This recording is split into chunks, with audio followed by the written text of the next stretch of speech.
All right, everybody, it is nighttime here in Austin, and we are going to talk about venture capital today. Doing venture capital right can make or break your company. Now, as I've mentioned before, you don't need outside growth capital, and you don't certainly need institutional growth capital. Negotiating the wrong terms or raising too much too soon can destroy your company, and it's important to note that right off the bat. But if you do it the right way and you build the growth engine first, and then you raise a little bit of maybe revenue-based financing capital, a little bit of angel capital, put that in to prove out that you can scale your growth engine. And then when you're at maybe 4 million, 6 million, 9 million in ARR, then go out and raise the venture capital, maybe even taking a little bit off the table in secondary shares when you're at 15 or 20 million. If you get the right firm and you can negotiate the right terms and have the right advisors on your side, you can utilize venture capital to accelerate your growth in a competitive market and win more market share and more brand awareness before anyone else. Now, in the field I'm in, which is SaasRise, which is building communities of software entrepreneurs, we don't need venture capital because it's not a super fast growing business, but in the world of AI or in the world of B2B SaaS, if you don't scale, you will die. And while you might not need institutional equity capital, having some amount of capital so that you can invest in positive unit economics can help you succeed. So let's jump into this lesson. And while VC may not be for everyone, if it is for you, you want to do it the right way. So let's jump in, let's full screen this, and let's get going with lesson number 18 here on step 5, venture capital. So in this lesson, we're going to talk about how to raise venture capital the right way. So venture capital is investment funding from firms who invest in the most promising high growth opportunities. The origins of venture capital go back to the 1940s and 1950s when companies in New Jersey coming out of Bell Labs were invested in. And then later on in the 80s, companies in the personal computer industry in California, in Silicon Valley were invested in. Ultimately, venture capital funded firms have become some of the most well-known companies, not only in the United States, but in the world, including Google, Meta, NVIDIA, and many, many more. Almost all of the trillion-dollar, if not all of the trillion-dollar technology companies that are out there had their origins with institutional venture capital. So if you want to build a billion-dollar company, 9 times out of 10, you're going to go down the path of institutional venture capital at some point. And if you can do it without it, all the better. Now, when you sell your shares, you ultimately give up ownership of the company and you get diluted. And you also can give up control if you do it the wrong way. So that's what I want to talk about in this section.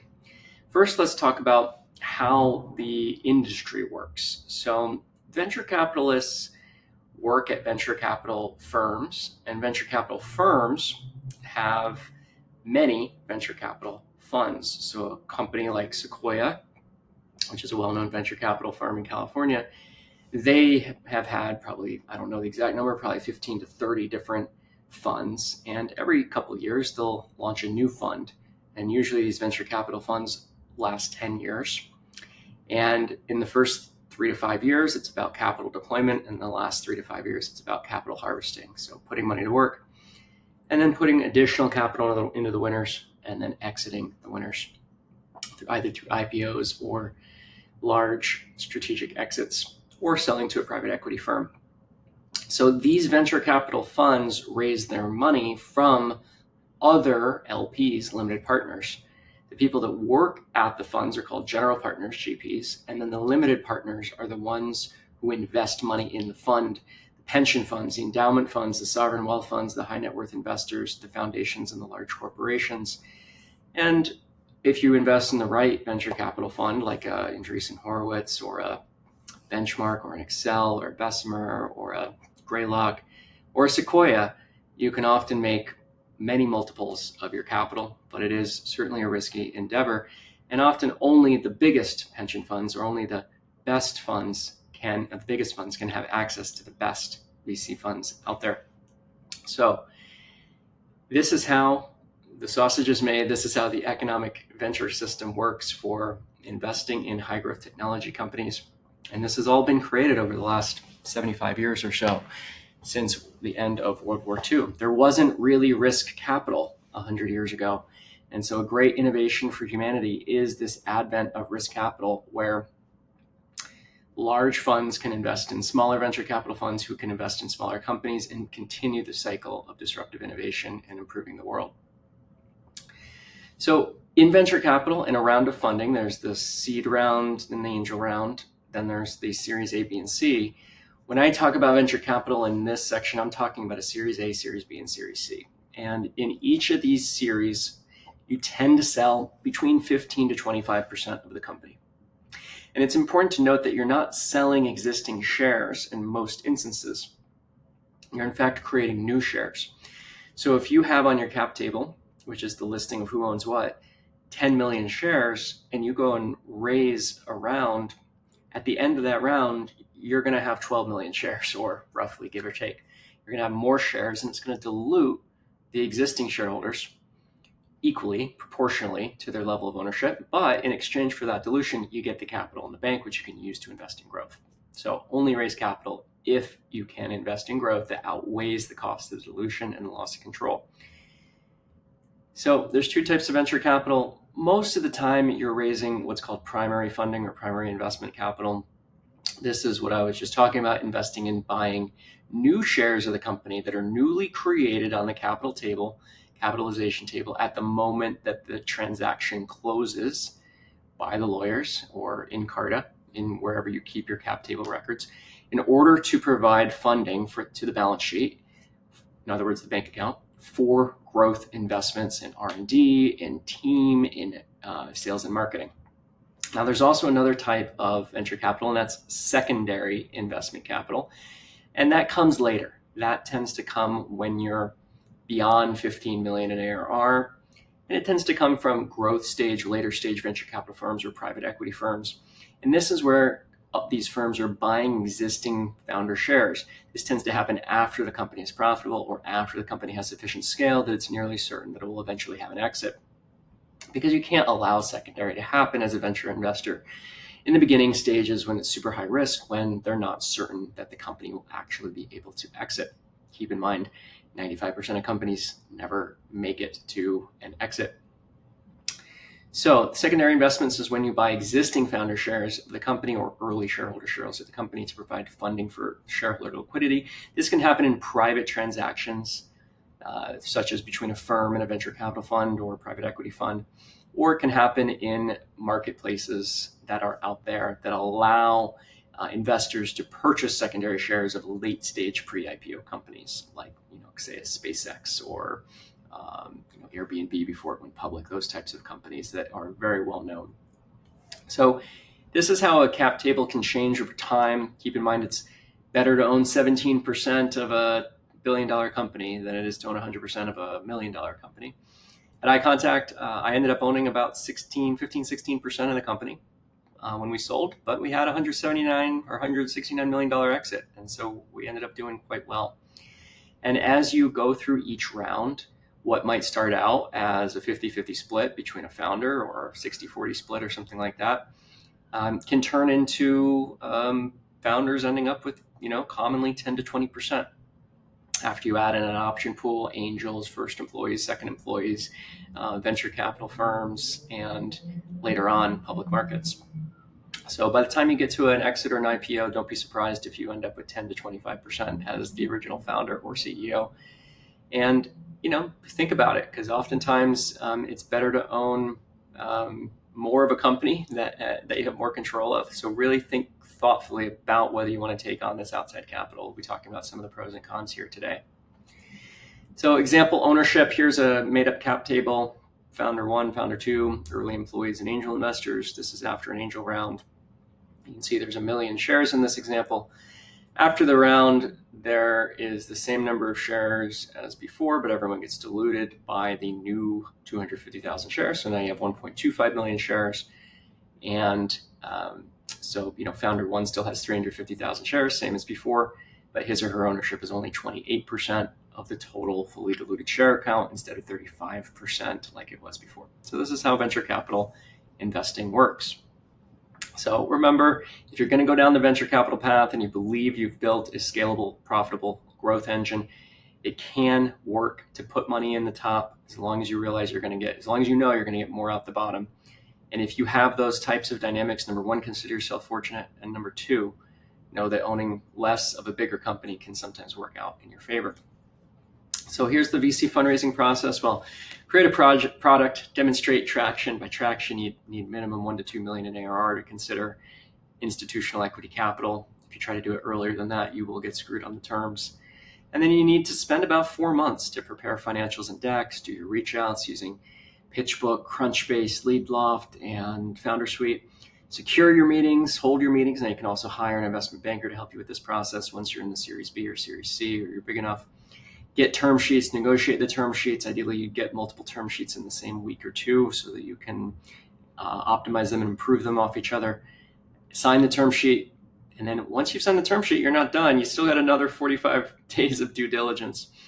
And then once you've done that, finish definitive docs, and then sign and announce. So this could be a 1 to 3 year process just to get the company ready for venture capital, and then about 4 to 6 months of work to actually execute on a round. And it's really distracting. I've raised 3 or 4 rounds of institutional venture capital in my life, and it can take 50 to 75% of your focus for about 4 to 6 months.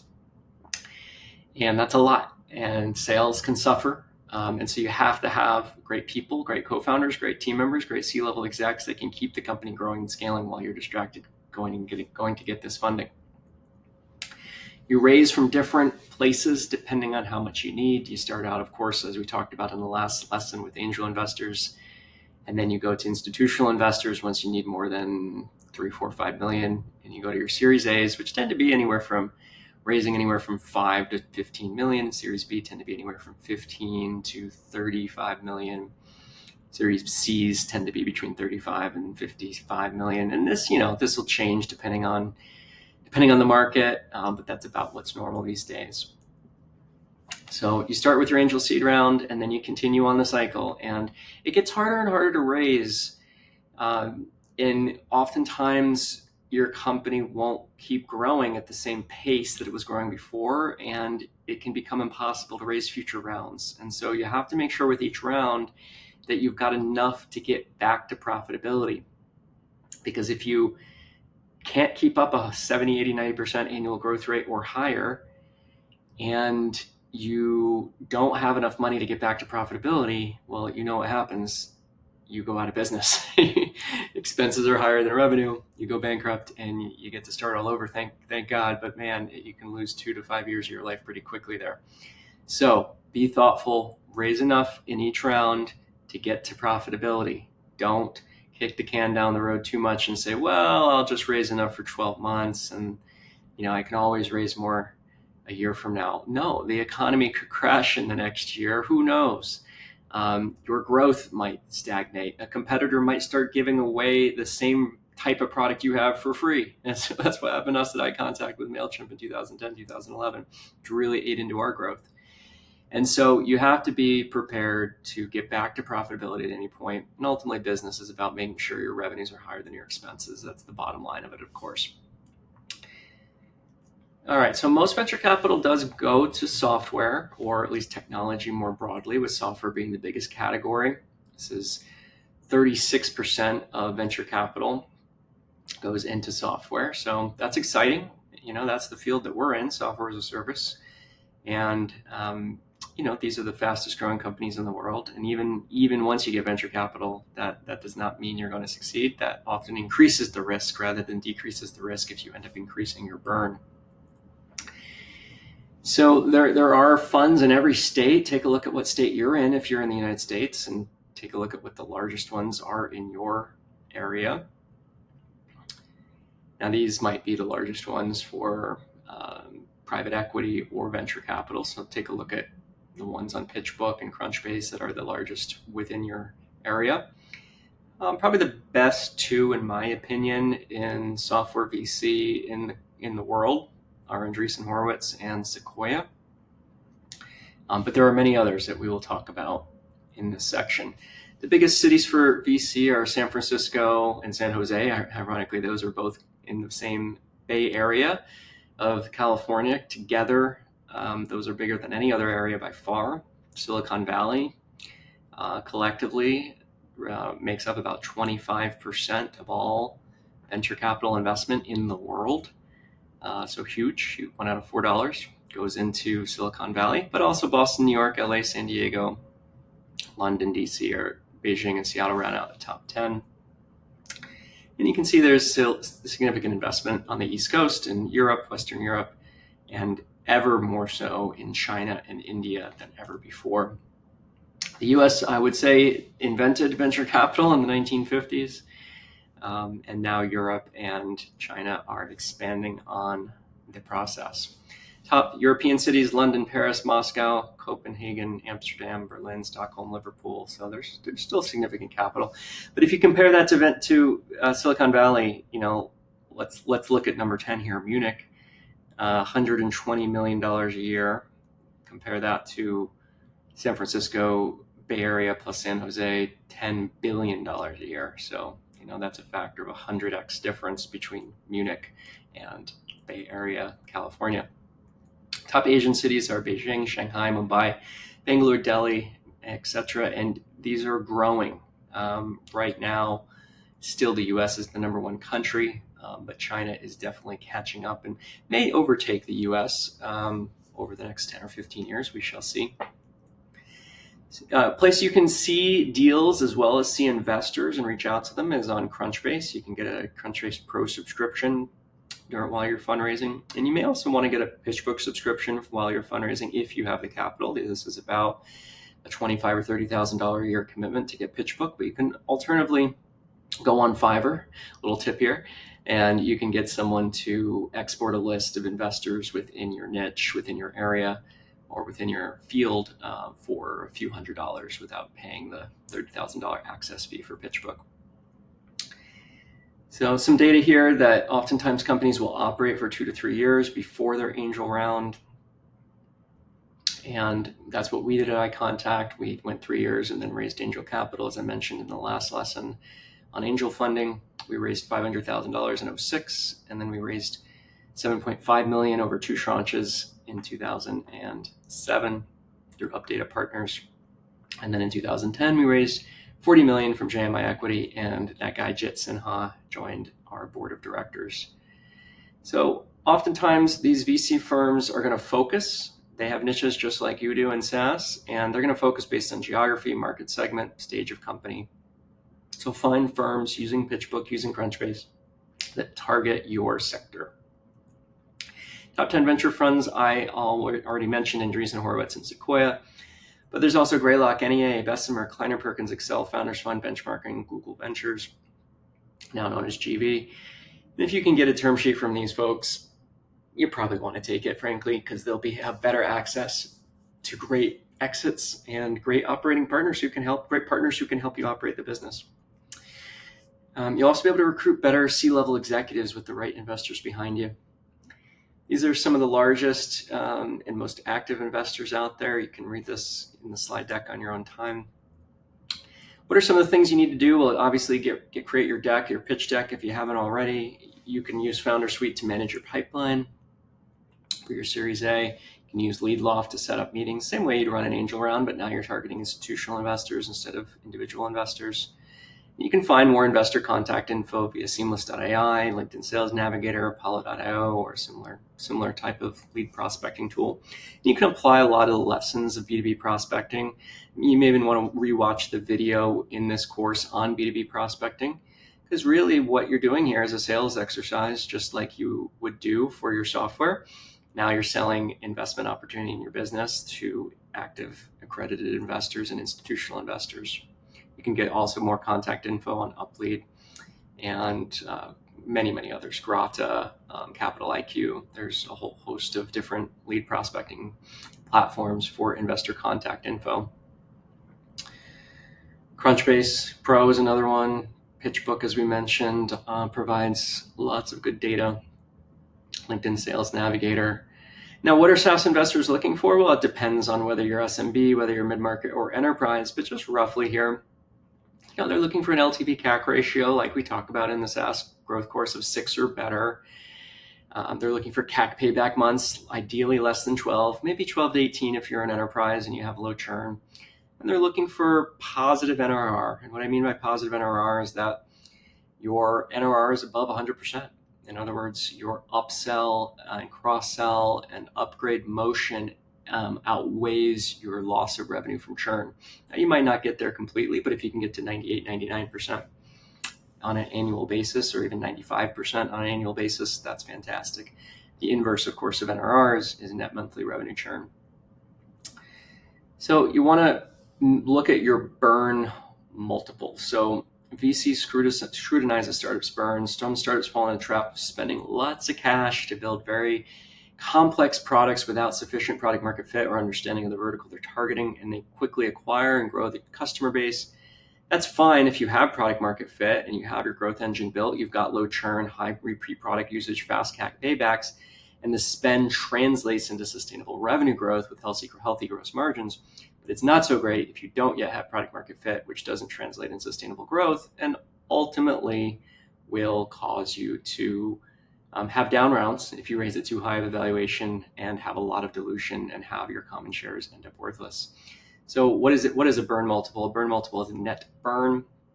In other words, how much money you're losing on a monthly basis divided by your new ARR over a time period. So if you are losing money and you are burning money, and in a year, let's say you're burning $3 million in a year because you're a venture capital funded company, and you darn well better be adding $3 million in net new ARR over that time period, or better, and that would be a good burn multiple. Here you see what is defined as good is better than is under 2x. So that would mean for every $2 million of burn, you'd be adding at least $1 million in net new ARR over a time period. But I like to target 1. Now, when you sell stock, you're not selling common stock. You're not selling the type of stock you have as a founder. You're selling preferred stock. And that's just investors' little way of eating their cake and having it too. And it comes from preferred stock. This is the way that venture capital funds invest, and includes various rights and preferences and privileges. You can tell I don't like preferred stock, that are set forth in the company's certificate of incorporation, the charter, which tends to get refiled every time you do a round. This preferred stock gives investors preferential treatment over the common shareholders, like you as a founder or as an employee, on a sale of a company. And what it does is it protects the investor to make sure that the capital provider gets their money out first. You can negotiate some of these provisions out if you have strong enough negotiating power and your company's growing fast enough and or profitable enough. But it doesn't convert preferred stock into common stock until the company sells. Now, when you get to that ultimate exit, the common stock will convert into preferred stock or an IPO, and then everyone will do well. But until then, your investors effectively have a preferential stake in your company, even above the founders, unless you do it right. So most Series A rounds are done as preferred stock. Convertible preferred stock means that it converts into common stock at the exit. And this allows companies to issue stock options to employees at a discounted, reduced exercise price than the price paid by the investors who don't have that preferred, or do have the preferred stock. The employees would not have the preferred stock. And that is why your 409A valuation that you do to set the price of your stock options on an annual basis through Carta or another provider will come back materially lower than the valuation of your last fundraising round, maybe even 50 to 75% lower, because there's a discount between preferred and common stock. So let's learn about term sheets. A term sheet's an indication of interest in investing in your company. It's non-binding usually, and it contains the terms for investing in your company. So you want to get multiple term sheets at the same time, and that often does require 2 to 4 months of preparation in running the sales cycle of your investment round very well. You want to receive your term sheets at the same time, because once you get a term sheet, you only really get a week or 2 to say yes or no. Most venture funds aren't going to hold a term sheet for too long because they know you're going to shop it around to try to get better deals. So you really have about a week or 2 to say yes or no to a term sheet or lose it. And because of that, if you are going to try to get multiple term sheets, they need to come in around the same time. So you need to run a tight process, or if you're big enough, hire an M&A advisor to run the process for you, which I would recommend if you're bigger than, say, 10 million ARR. I like to use Shea & Company, Elantra, GP Bullhound, Aventus Advisors, Software Equity Group. These are all good examples of good M&A firms that can run a venture process or a sale process for your company. This is an example term sheet here laying out terms like valuation, liquidation preferences, dividends, conversion to common stock, and other key terms. Now, the most important investment terms are valuation, the size of the option pool. Ironically, you want that to be smaller rather than larger because it comes out after the investors get their money in. Actually, it comes out before the investors put their money in, which means it dilutes you, but it doesn't dilute them. Liquidation preferences, founder revesting, veto rights, and board seats. You can Google these terms, to get specific definitions of them, but use a good venture investor, whether it's Cooley or DLA Piper, use a good venture lawyer, whether it's Cooley or DLA Piper or someone like that to cover your butt, to really help you out here. We have a member, a lawyer, a SaaS lawyer in our community by the name of Omid Talibi. Check him out. He can help you. And then I do recommend both Cooley and DLA Piper for Series A, Series B, Series C's. When you're raising millions of dollars, you're going to spend $30,000 to $60,000 on the deal docs, and that's just the cost of doing business. But at least it's done right. Now, the valuation is not the most important thing. While it is the headline number, you can, as a venture investor, you can sort of get to whatever valuation you want by tweaking the other terms, because a lot of times what matters is the liquidation preference or the veto rights or the board seats. Oftentimes you'll pay more attention to that as an investor than a valuation.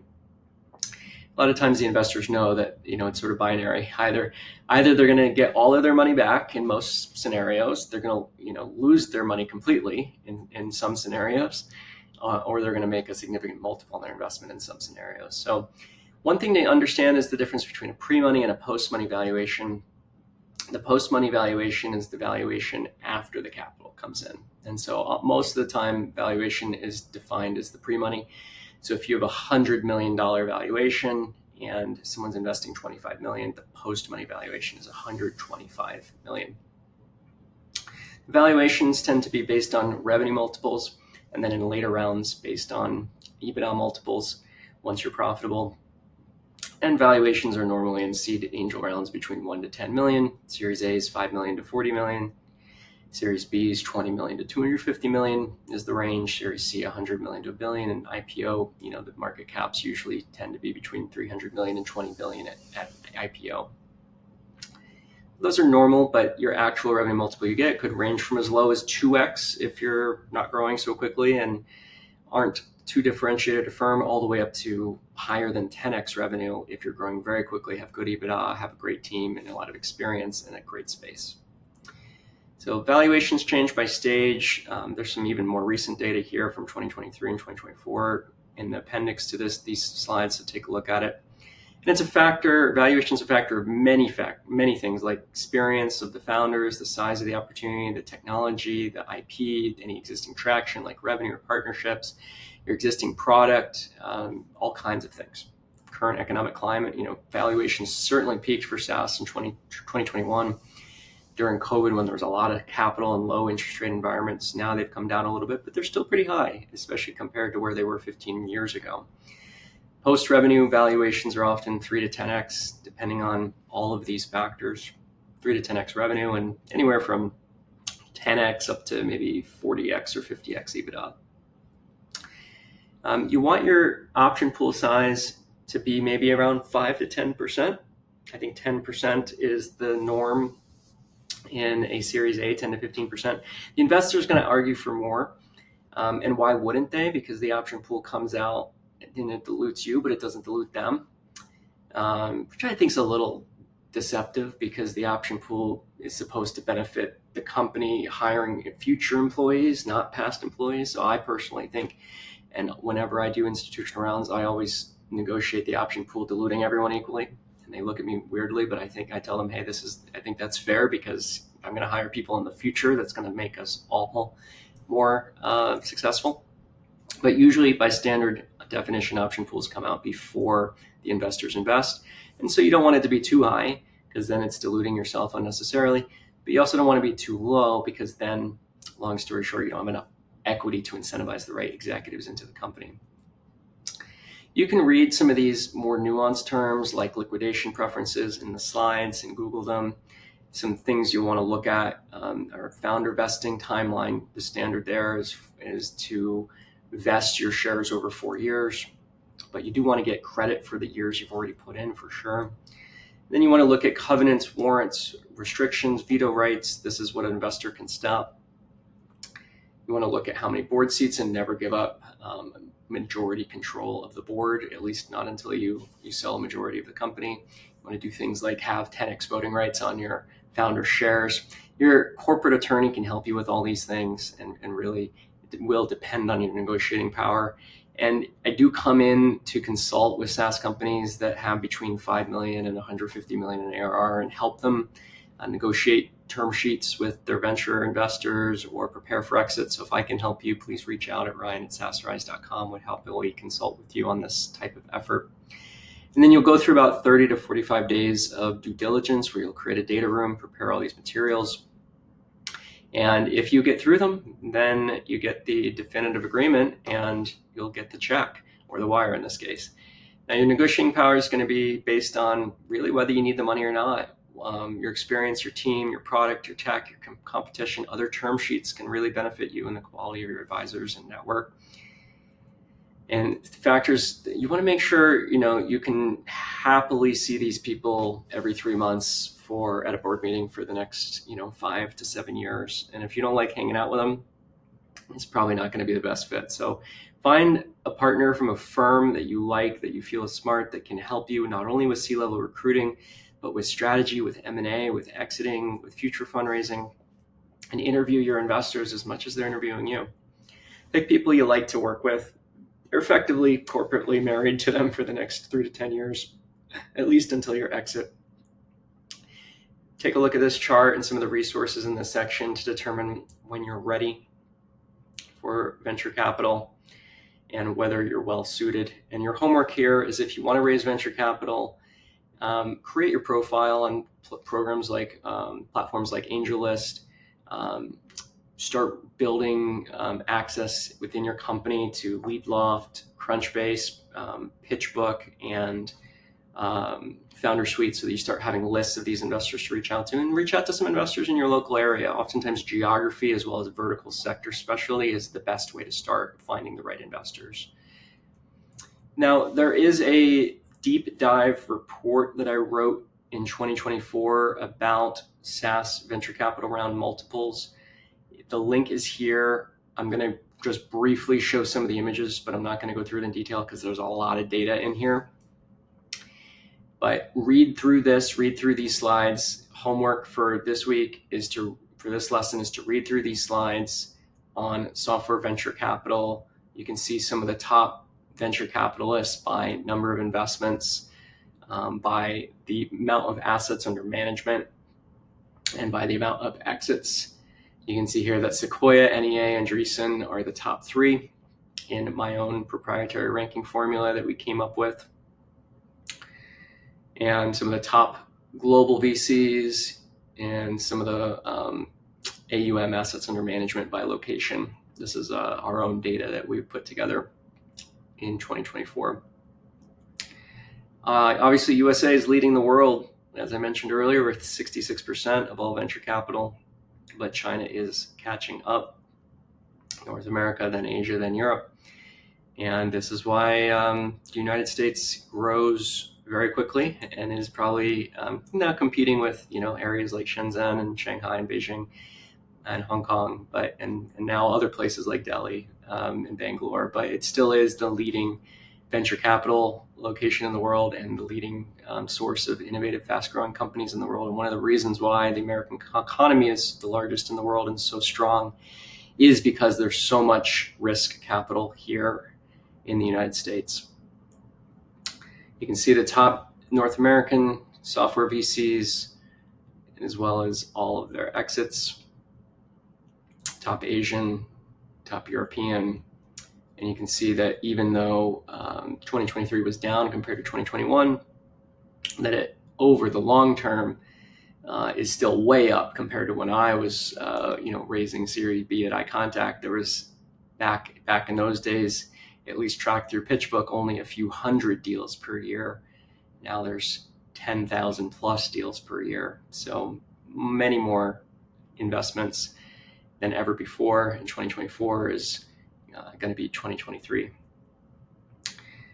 In terms of the capital invested, over $144 billion per year invested in software venture capital. And that's gone up substantially from $28 billion back in 2015. And you can see in the median revenue multiple for venture capital backed firms, which again are the highest, fastest growth firms, was around 10x revenue in 2023. And you can see some charts here for average valuations on Series A, Series B, Series D deals, and some of the median software firm valuations for Series A is around 30 million. Series B is around 82 million. This is the pre-money valuation. And the Series C around 250 million. Obviously, those companies are much later stage companies. And now, how much can you expect to get when you raise venture capital? Well, if you're not growing at least 50% a year, you're really not going to be able to raise venture capital. But if you are growing at 50% a year, you might be able to get 4, 5, 6, 7, 8x revenue if you are able to demonstrate consistent growth in that percentage range. And last slide here, the public SaaS revenue multiples, they tend to trade at about 5 to 6x revenue. That's down from 18x back at the peak of September 2021, before the Federal Reserve started tightening and making interest rates higher and increasing the cost of capital. But still, that's very high. That means for public companies that have 100 million in revenue, they'd be trading at 600 million enterprise value. So still pretty good. In the next section, we're going to be talking about scaling your company. So I look forward to sharing that. If you have any questions about venture capital or preparing for a Series A or Series B or Series C for your round, making sure everything's in place, I do private consulting one-on-one with companies that are SaaS companies that are raising anywhere from 5 million to 500 million. And I'm available to help get your team ready and execute and negotiate the best possible term sheet, and can work side by side with your investment bank and help you select the right investment bank and M&A advisor to execute a successful round. So if I can help you out, this is what I do. I specifically work with SaaS companies to help them raise capital and for later stage rounds, Series A's, B's, C's, D's, and then also to prepare for successful exits. So Ryan Ellis signing off from Austin, Texas. Please reach out if I can be of help on Slack or WhatsApp or email, ryan@saasrise.com. Hope you're enjoying and learning a lot from this course. Take care.